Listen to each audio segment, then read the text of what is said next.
somebody who cross Benin border, he says it's an international student. Yeah, they're paying dollars. Because Ghana has benefited copiously from the problem here in Nigeria. You understand? So I think the thing is that where we are today, Samson and Margaret, is you have people who are individuals want to enrich themselves to the detriment of the system. So they just want to start making money from the system. And incidentally, are you not surprised that most of the people who are there today, most of them went to school through scholarships? Through scholarship, yeah. Lawan of those days and all that. Buhari didn't pay a single dime. Of course. When he went to school, whether in military school, whether he went to Sandhurst, whether he went to everywhere, Buhari never paid one single dime. And this the same president who is there. He doesn't want to take action that will bring about a resolution of the problem. In terms of these policies, especially from the precedents you gave back in the 70s, where UPN gave free education, you can also go back to the Awolowo days. That's probably driven by the socialist ideology of the party at the time. But that's another discussion, because we do not. It's not socialism, it's welfareist. Okay, yeah, welfarism, socialism, welfare. Let's look at the welfare. They don't necessarily be socialism. Okay. Let's call it welfarism, yes. But we do not have that in our political parties now, and that's probably affecting, the state of governance, especially in the education sector. But let's bring this back home. ASUU, is it plausible now that at some point this has to get down to the courts? We've had repeated, industrial actions, repeated agreements, renegotiations, and all of that, and it seems like the federal government just tends to sign on paper without doing anything. Is it time for the courts to have a say, especially if it gets down to the apex court? The courts really can't do anything in this case at all. Just as Margaret made allusion to earlier, that there have been multiple court judgment pronouncement that were not heeded. So I really do not see where the court can fit in this dispute. There's this industrial arbitration court that they have. AIB, if you call it, or something. I think that's what they call it, where they can always go. But they've been there before. Nothing actually positive came out of it. So what it requires, something, is a political solution, where a president might just have to rule by fiat in this case of ASUU. But that's only when we have a president that that's willing to apply that. That's when we also know a president who knows the value of education to the everyday people. That's when we have a president who is thinking ahead of time, who is also progressive in his thinking. But if it's a president you bring in there, you will see how my boys can feed, or what is going to Adamawa, who are you going to bring in? Okay, let's get so that they can continue to win election. Then this issue might never be resolved, and that's sadly so. Let's look at the students. I mean, they're beginning to mobilize. Beyond NANS now, you've had different universities, across each state. We've seen those states, Ben, Ambrose Ali, even down to the polytechnic students who were not affected at the time, all mobilized, and they've done that for several days. UNILAG also had theirs, and now it seems like it's something that will brew across the nation. How much of an impact do you think this will have in at least getting the ears of the federal government? Infinitesimal. Wow. Why is that? Very, very minute. I'll tell you why. This is really not even supposed to be. Now, there used to be, there was a time in the history of the world when students gathered around what they call the Tiananmen Square in China in order to force government to do certain things about this policy and all that. Today, China is benefiting from that. We've had one in recent years. A 27-year-old lady was the one who actually orchestrated that protest in Sudan that brought about the ousting of Omar al-Bashir. That's a Muslim country, but a lady had to be at the forefront, 27-year-old lady at that time. Why did you think it was like that? Because the protests were sustained. Now, underline that, sustained. Now, when you come to what ASUU is saying, I listened to one of the, I think the secretary of the PRO of ASUU, Ezenagu or something. They're already telling the government their strategy. As I speak, they're already giving away what they're going to be doing. Now, when you tell your enemy, this one, I'm going to kill you, what enemy will say, okay, come and kill me, I'm waiting for you. Yeah. Now, as we have done that, I'm telling you that the powers that be that will not want that to happen, they already infiltrate their rank. I mean, when a student is in school, the parents could barely pay maybe 40,000 naira school fees in a semester. Then somebody say, okay, you take this Camry car, and then don't worry, we're going to be paying you so some amount of money every month. And maybe you give him a huge, Ghana must go, you open it's about 20 million naira. You think that student will call up people to continue to be on the street? You understand? That's what I'm telling you, that the leaders have perfected ways of dividing and ruling us. Yeah, we may see this mass action by students. They say 3 hours, a minimum of 3 hours every day, right? Block major they block roads. every day. After the 3 hours, they now they retreat. Movement will start again. Tomorrow they will start. Then when you now start having students coming around there, see, what usually happens is when you have mass sanction that force governments to act in everywhere that's ever taken place in the whole world, is that underline that word, sustain. You have to sustain it for a long period. Don't get tired. You might be hungry. You might be hungry. You might, the sun, the weather might affect you. I have seen people before who were even in the snow in order to force government to accept one. Yeah, we've heard it before. It's not the first time ASUU going to be doing that. University of Benin, when they do 1 day, was 1 day enough? Today, did it force anybody to do anything? They did it for 1 day, which was, of course, commendable. After that day, they all went back home, drinking tea and all that. So this one I'm talking about, I think it's going to be like blowing hot air. ASUU, NASU. It's going to be there for me. I hope when it happens, let them do otherwise, so that they can let them disappoint me. Let them disappoint this line of thought that I'm raising now. They might do it 1 day, 2 days, 3 days, at best 4 days. Okay, at best 1 week. But then look at how protests are done in Nigeria. If you look at, I know one time I keep making reference to what happened in the University of Port Harcourt. I think sometime was it 2011, where they had the 12, 13 thereabout, where they had the VC come up to say, if you don't pay school fee, you have to repeat the session. Students came they were without arms rather.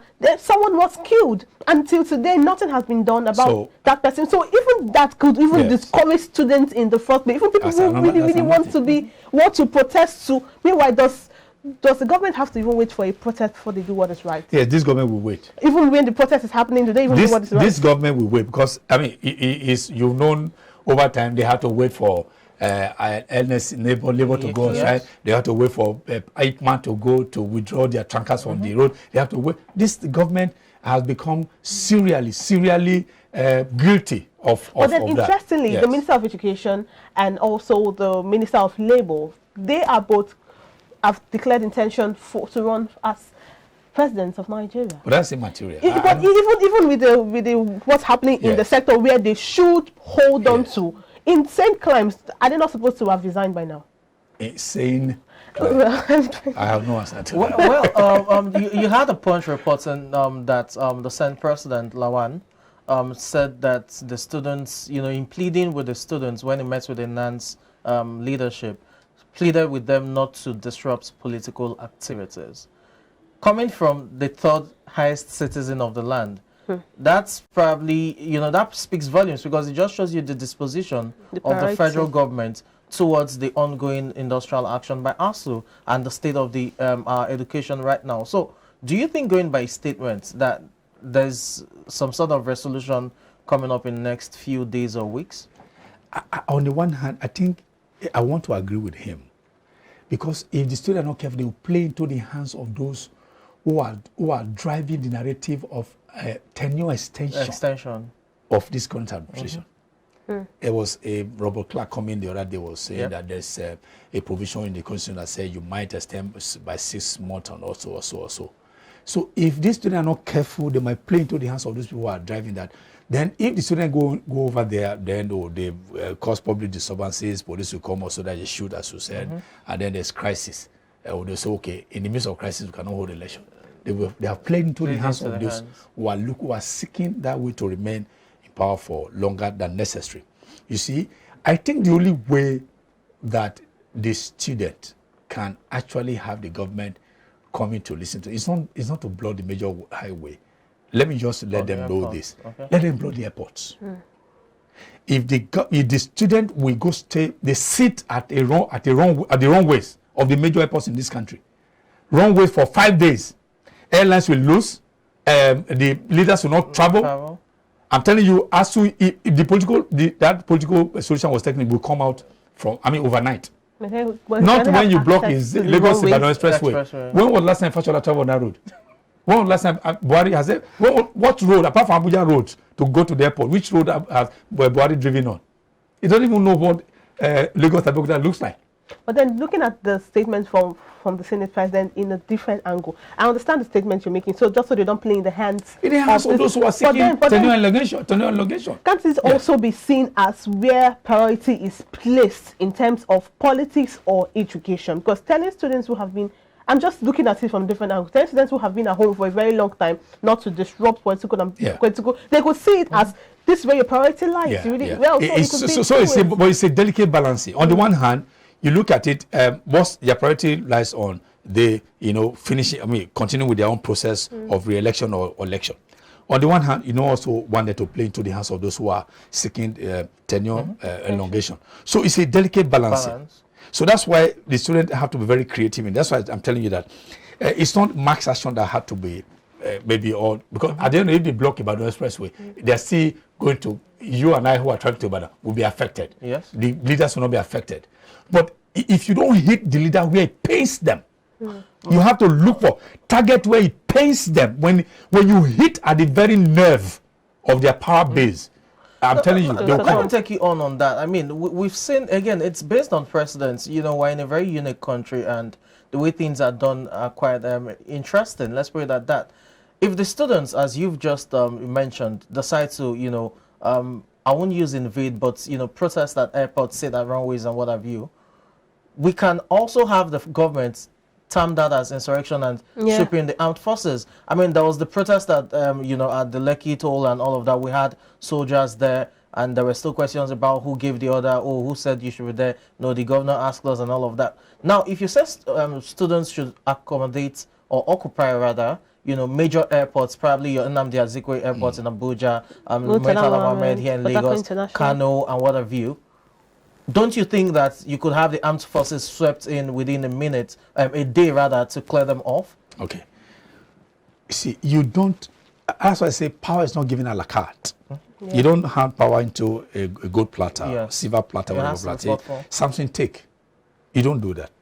South Africa, during apartheid regime, sustained their protests, and it attracted global attention. Are you saying that no soul was killed? I'm not advocating for people to be killed. See, listen to this. NSAS provided a veritable tool for Nigeria to have been liberated. Again, it was not sustained. Now, when you move in, just listen. Okay. If you move in Sodia, the more you move in Sodia, the more people will resist that. And the whole international community would have come in. It was the night they did it. In the daytime, you see how people pouring in. I'm telling you, the government will say, no, let's talk. The government will beg. It has happened over and over. No government in this whole world will say, okay, let me shoot everybody, all my citizens. They know that international community wants to. You think Buhari wants to go to ICC at the end of his tenure? To go over there to go, ICC, International Criminal Court? No. Yeah. You see, what fears most leaders is that the mention of ICC around their name. If they do that, I'm telling you, they will say, no. They will call those soldiers off. Let's resolve what are the points of demand.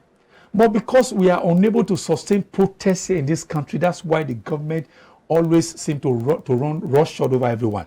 The one in Ojota in 2006. Yes. 2011. They brought in Occupy Nigeria. If it had been sustained for about 1 month, there's no government that can withstand 1 month of sustained protests on the street. No government. Okay. Just as we wrap up quickly in about 30 seconds, the report yesterday was that ASUU, which is the academic union for polytechnics now, commencing strike today. Yes. So it basically was saying that our tertiary institutions are grounded. Now, let's look at that state in 30 seconds. What should we do? Because it's not just about universities. You have the polytechnics, even colleges of education affected as well. Tertiary institution grounded. In 30 seconds. What should we do? What do we? What should Nigerians? We are all Nigerians. I told you there is this.